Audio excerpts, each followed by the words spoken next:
Here we are today. I am at Levin Ginsberg with Walker Lords. I am one of the shareholders here at Levin Ginsberg, help run and manage our transactional practice. We are a full-service business boutique firm that can solve just about any challenge that a business or its owner may face. And we do it in a way that where we focus on your business needs first and legal needs second, where we pride ourselves on being business consultants rather than just lawyers, and help really drive and understand your business so that you can succeed on the issues that you're trying to face and solve right now. I wanted to put some of my theories to the test to understand his perspective on how technology is shaping how legal services are delivered in 2025 and beyond. Now, interestingly enough, we are also coming right off the heels of ClioCon 2025, where they've released a slew of AI functionality.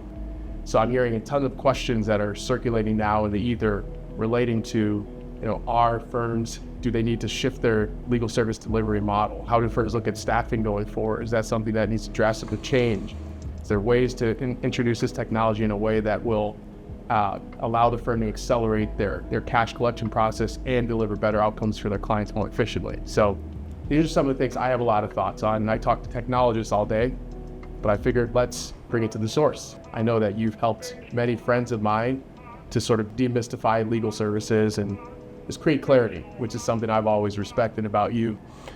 There is a mystique of lawyers having this kind of special, zealous information, knowledge source that no one else has, and the reality is that I don't think it's that special. We have the ability to, make impactful decisions and recommendations on their business and their lives, but it's often not very approachable. And I often get called, a non-lawyer lawyer, and I consider that a great compliment. The ability to kind of understand, distill complex issues in a way that's easy to digest, but also take informed, proactive decisions to achieve whatever the goal that the client is trying to make happen, whether that's grow a business, sell a business, solve a risk problem, litigate, but really kind of address the challenges they're facing.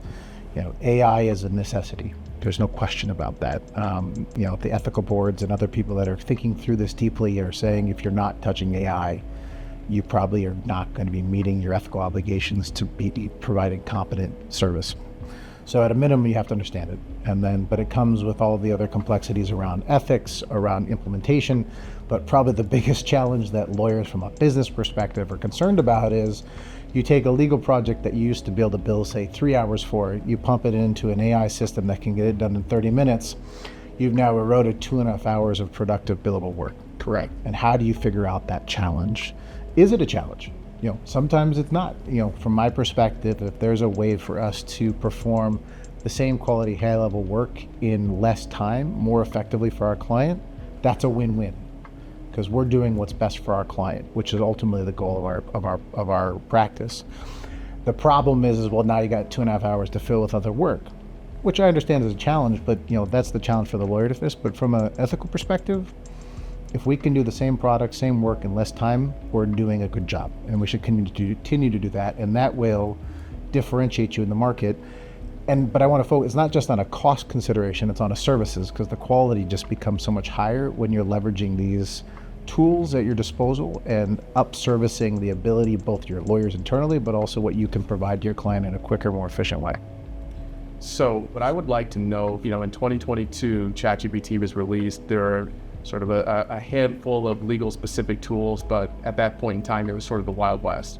And I think many attorneys looked at it, saw the potential in the platform's ability to accelerate work, but they were unsure whether this was going to be a fad or something that actually stuck. So I think many people sort of sat on the sidelines. In the next several years, there have been more tools that have been released which specifically addressed a lot of the issues that attorneys face, these necessary components of delivering legal services, but things that have never really been enjoyable. Things like filing documents, or analyzing creating deposition transcripts, and then analyzing those for the responses of what the individual respondents have said, and mapping that, doing rote tasks, such as creating engagement letters, those type of things.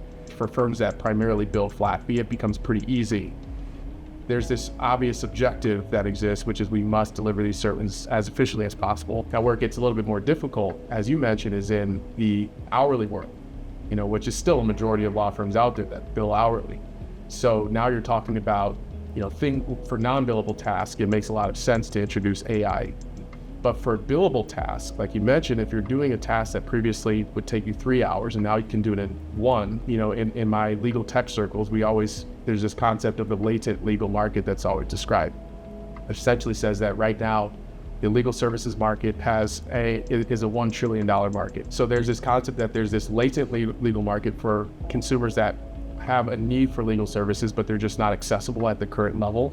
And that if lawyers are able to sort of unlock this new efficiency, they're able to expand that market potentially to a $3 or $4 billion market, which is 3xing, potentially 4xing the available work. So if that were a country, they would have the fourth highest GDP. Well, like anything else, there's got to be an evolution. I still go back to if it takes an hour, 3 hours, but now 1 hour for that work, the right is to bill us for 1 hour. There's a lot of discussion around value-based billing. Kind of the model that you see in medical services, for example, where we bill for the value we're bringing and you do a flat fee. Certainly an opportunity there to explore if that's the right fit for your practice. But there's a lot of angles in the legal services that this just doesn't work, or it's really challenging. Like litigation is probably the best example of that, or large transactions in selling and buying businesses where there's a lot of uncertainty in terms of the type of work. That being said, though, the ability of AI to both level up the service you're doing and doing complex evaluation of large data sets is something you simply just can't ignore. I don't think you're going to be able to meet the expectations of your clients without utilizing those services. Because at the end of the day, clients are going to understand that they could have done this at a faster, cheaper, more efficient way. Sure. And you're not billing that. Are you saying that? Because I hear that. We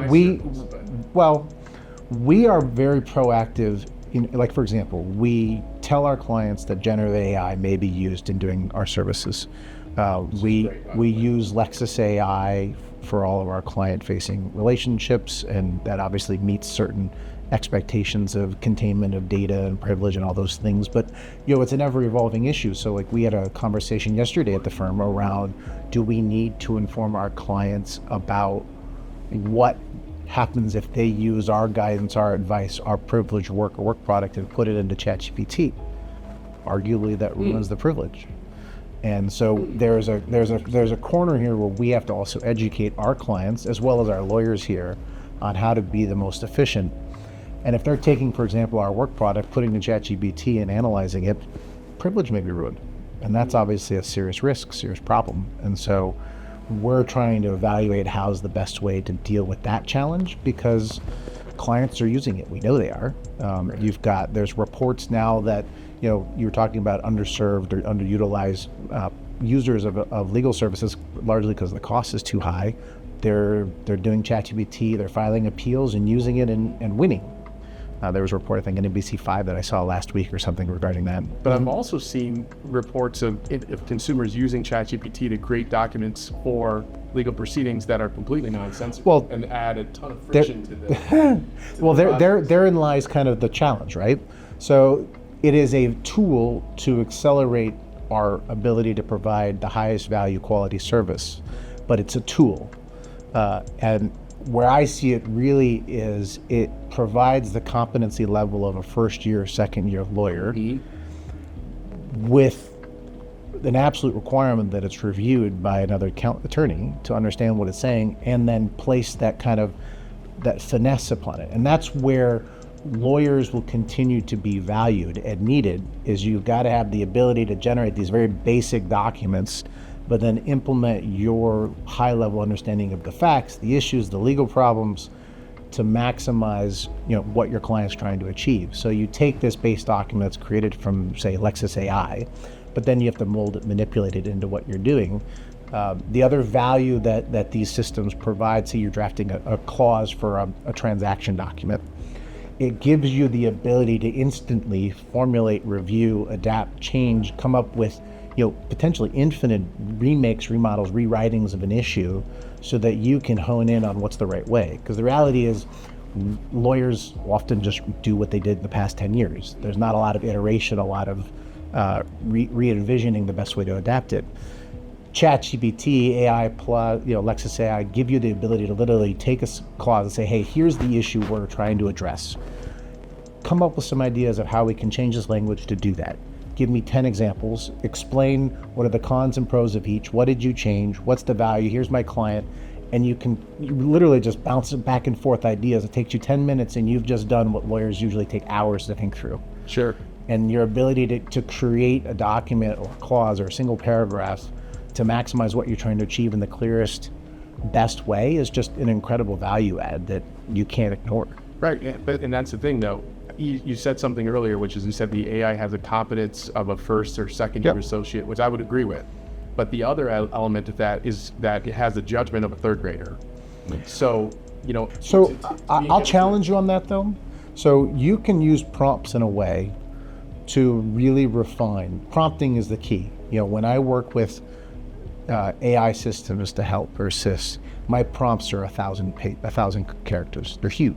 What you're supposed to do, you can also require it to self-reflect, self-check, self-double check, depending on what you're doing. Like, if we're doing an analysis of a transcript and we need data or testimony on X, Y, and Z, you can tell it to what its job is, how sophisticated it is, that it needs to double check its work, and it's got a cite with exact quotes and line citations on whatever it produces.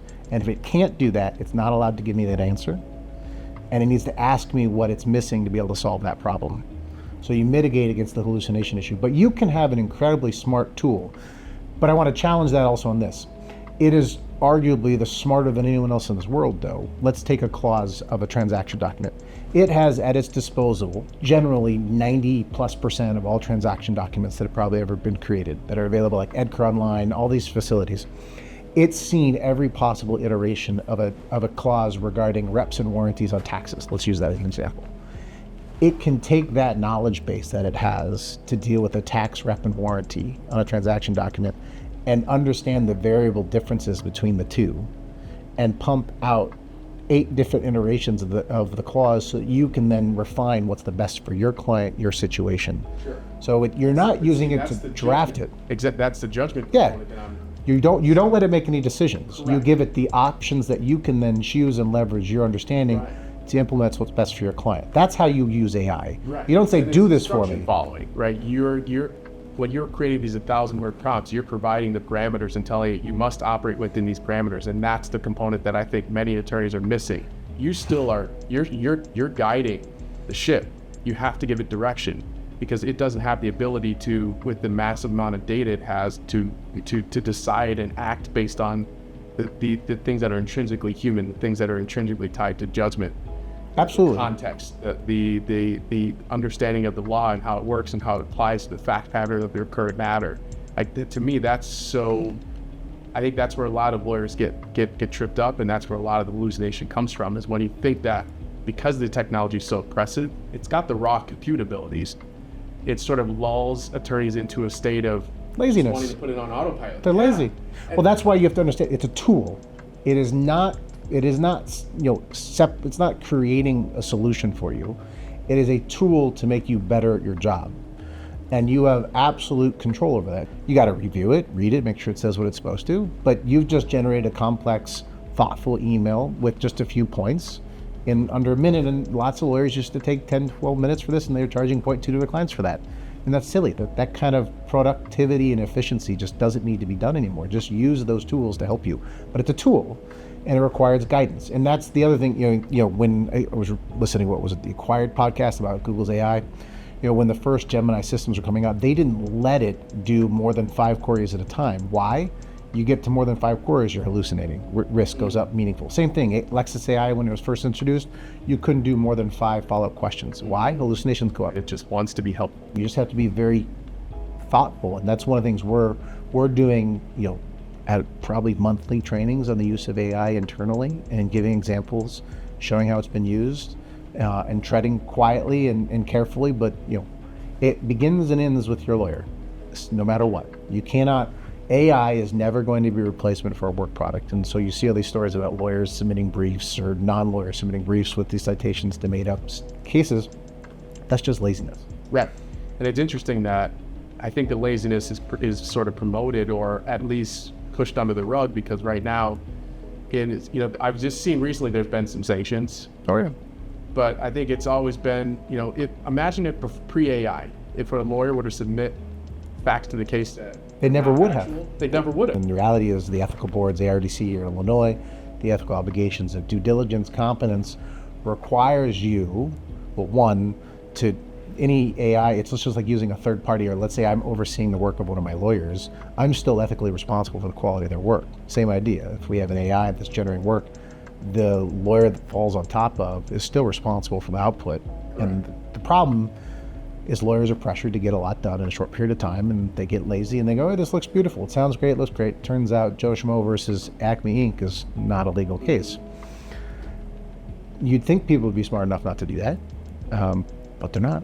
But that's also the trap of, I forget which podcast it was. They cited this study which they were asking respondents if they thought they were above average, or below average drivers. And almost everyone responded they were an above average driver. Well, they're both smart individuals.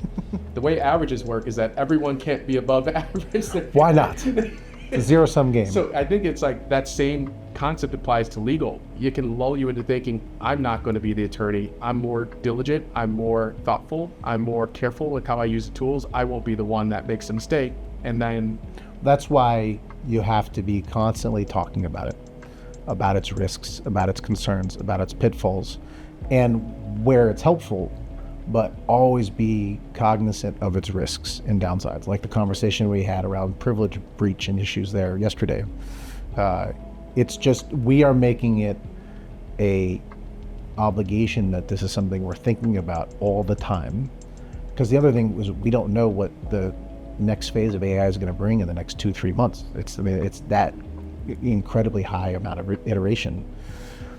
But there's no question the legal services arena is a way that AI can be incredibly helpful and should be used, because, why should we be paying $450 to $1,000 an hour for someone to look at 2 million pages of documents when a computer system can probably do it better in a shorter period of time at a meaningfully less cost?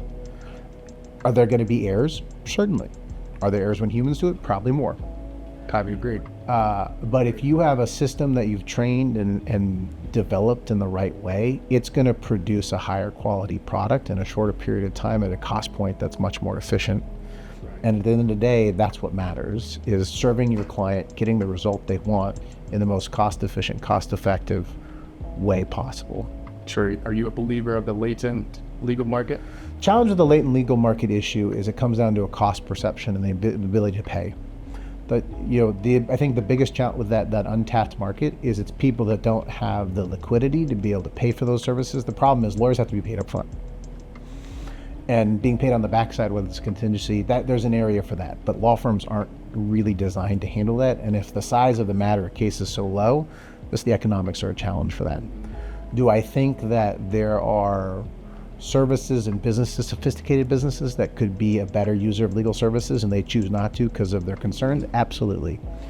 Do I know clients and companies that are creating AI bots with their ChatGPT enterprise solutions to supplement and replace lawyers? Absolutely. Do I think they're going to find themselves in a whole lot of pain because they're doing that? Yes. That's where, again, it goes back to it is not a supplement for a lawyer. It's not a supplement for an attorney. It's not a supplement for a paralegal. It's a tool, but it doesn't replace the sophisticated high-level thinking that a quality lawyer can do, particularly if they're focused on what drives your business to success. It's not just about risk mitigation. The law says A, B, and C. It's law says A, B, and C. Now let's think about that in the context of how you make business or what you're concerned about here. Because it's rarely does it ever fit in a line. Oh, law says do this. Oh, I'll do that because it works for my business. It never works that way. That's where lawyers are the most valuable, is we say the law says this, but within the context of how you operate your business and your risk tolerance, here's an alternative solution to achieve the goals you're trying to make while mitigating your concerns on the backside. There's no legal AI system that's going to solve that challenge for you, because there's too many data endpoints and nuances of a business and the risks that I just can't understand right now. Could it get there? possibly, but certainly not now. But it is a tool that gives lawyers the ability to have sophisticated evaluation of clauses, of contracts, of agreements, of a large volume of data in an efficient way where they can then provide the best value to the client so that the client can make an informed decision on what's best for their business or their issue. Yeah. There's so many things that you're spiraling so many questions, and I know we'll have time to ask you those today, so we'll have to follow up. But it's sort of in a closing statement, I would love to know your perspective on, being a major contributor to it within a mid-market firm. How do you see what advantages and then on the other side, the disadvantages do you see for mid-market firms, specifically when it comes to AI, implementing those into your model? So smaller mid-market firms should, in theory, have a lot more adaptability with using these systems. That is, they can implement them quicker and more efficiently. At the same time, there's going to be a high level of concern and risk of doing it wrong because we don't have enough checks and balances. We can't spend enough. What a lot of the larger law firms is they're developing their own proprietary system with their own controls around it. So there's obviously an advantage to doing that. But mid-market firms have the ability to evaluate all the options that are out there. And a lot of these law firms are saying it's take this solution, do this solution. And there's no one size fits all for this problem, particularly because the iteration of what is out there and what it can do is literally changing day by day. So mid-market firms have the ability to adapt better. They probably will also be better economically to find a solution so that the economics work for both client and firm. Because the larger law firms are just so top heavy that the billable model is only sustainable if they can bill the bejesus out of clients and issues. And if there's an efficiency gain through AI, that erodes the value proposition and the ability to cover that overhead. Now, is that a solvable problem? Yes, get more business, reduce your overhead, but mid-market firms and large law firms just can't do that efficiently. We can be a lot more nimble in how we address client cost issues and considerations that you just can't see at a larger firm. Yeah, I've heard many folks saying that the classical big law model is really in jeopardy, especially with the recent advancements. We shall see.